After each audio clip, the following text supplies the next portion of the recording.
ngisho kimi mhlambe wena umsulwa kuloko kodwa mina ngisho kimi siza Nkosi Baba uhawukele umoya wa ngoba ngiyeduka ebusweni bakho imihla yonke ukuphila kwa sizwe ayangedusa ngiyancipha ebusweni bakho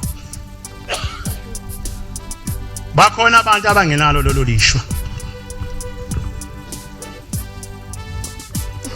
lenkosi ekade ngifunda ngayo uSaul angizokhuluma indaba ende ngayo ngoba inhloso yami ukukhuluma ngoShem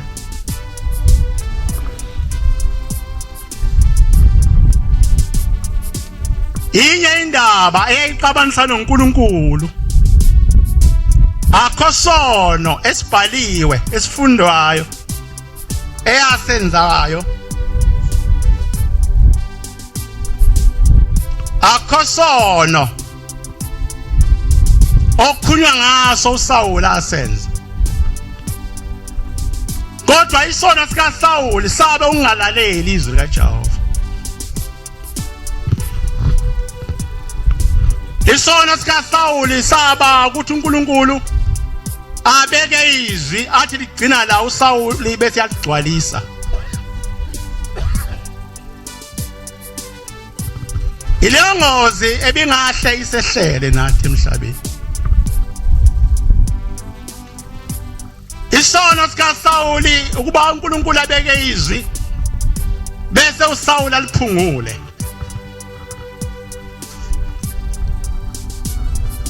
uma kuthiwa abulale laba bantu wabe sezikhethela wakhetha abahle wakhetha izimvu ezinhle uNkulunkulu engazange kusho lokho nathi ungasehlela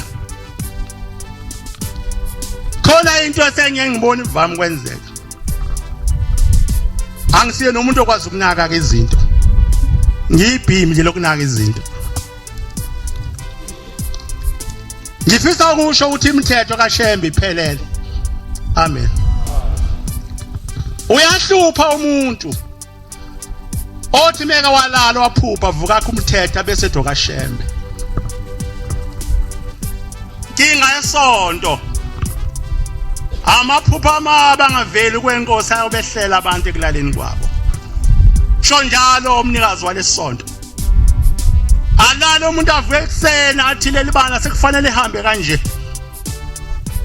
bese siyamesaba ngoba ukhuluma ngolaka lo muntu sigcina sesiyenza lento ayisho kodwa ingavelanga kushe lo muntu wenza isono esenziwa uSaul ekugcineni mawufuna lapha kuverse 35 ithi le ncwadi uSamuel aphindanga sambona uSaul waze wafa kusho abantu abaphindanga bahlangana ithi kodwa wayiloko emkhalela uNkulunkulu kodwa uNkulunkulu wasethi ngiyasola ukuthi ngimenzeleni uSaul abe inkosi yakwaIsrayeli bangaka abantu abakhona lapha ethempelini abagqoke ingubo ezimhlophe athi uSheme sengiyazisola ngakumemelana emazweni akini ngoba ufike la manje esontweni zonke izinto zokungcwele olwanazo zonke izinto engizenzile ngiphuma nazo ezulwini uyayiphikisa bangaka abantu athi uSheme sengiyazisola ukuthi lo mfala kaGcwensa ngamenzelana waba ngumfundisi ngamenzelana waba ngumvangeli ngamenzelana wangumshumayeli ngamenzela nje waba yiNazaretha ngoba kuba wayengekho ngabe isonto lihamba kahle sho njalo lapha evesini lokugcina sengiyasola ukuthi ngamenzelana uSaul abe inkosi yakwaIsrayeli uma singehlela leyo nkinga asiyofana yini nokhokho bethu ngeni ilanga ngeminyaka yo1935 sithi kakhulu isikhathi angazi kunjani namhlanje mhlawumbe laba bantu babekuzama ukukholwa ngiyamkhumbula umama nobaba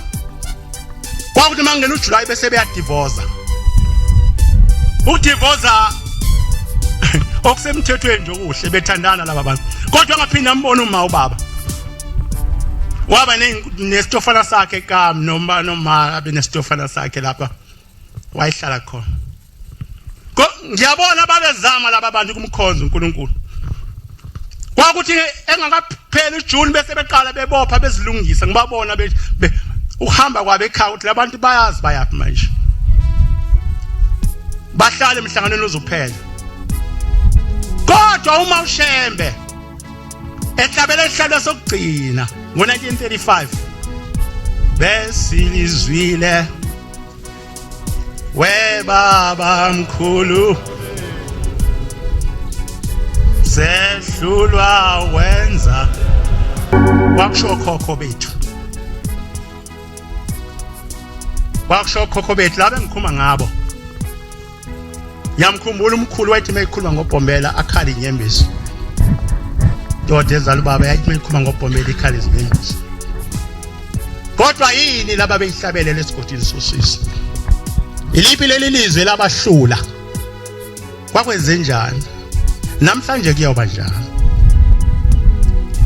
ake sizibheke nawe uzibuke nami ngiyazibuka ngiyilanga inkosi khuluma ngamantombazana amabili idla amantombazana ngawabona esekhona lapha ePharameni ithi ngangawazi ukuthi ayifike nini ithi ayisehlala lapha ngaphakathi akhuthala kakhulu kuzo zonke izinto ezenziwayo uma kuyemgidina bekhona uma kusetshenzwa bekhona uma nginikelwa ngesale kuyingozi nyalukusala ukunikela ayikho into eyingozi ukudlula lo kodwa ngithanda ukukhuluma leyo ndaba fisa ukukhuluma ngamantombazana amabili uthi kubaba inkosi yasePharameni ayisekhuthala kakhulu amantombazana azenza zonke izinto ezenziwa izinhle ithi kwathi endala ngabona ngasayibone lapha ePharameni ngangazi ukuthi ishoniphi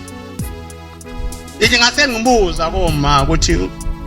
le ntombazana enozibani yashonaphi ithi base bethoma baba yacela yathi cela ukuya ngasekhaya uthi ngase ngithi sinesikhathi esingakanani hambile ithi wayesethi sesiphelile inyanga embili noma ezintathu kayibuyi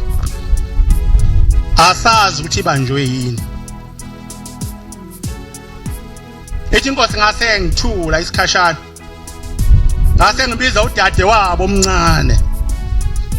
ngathi udade wenu washonaphi wayesethi baba wagoduka wathi ucela ukuya ekhaya ukhumbula abazali bethu hawu pho akasabunyani Nkosi kangazi ukuthi asabunyani ithi ngase ngikhipha imali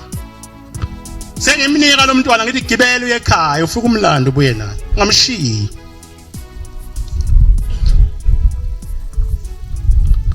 ungamshiyi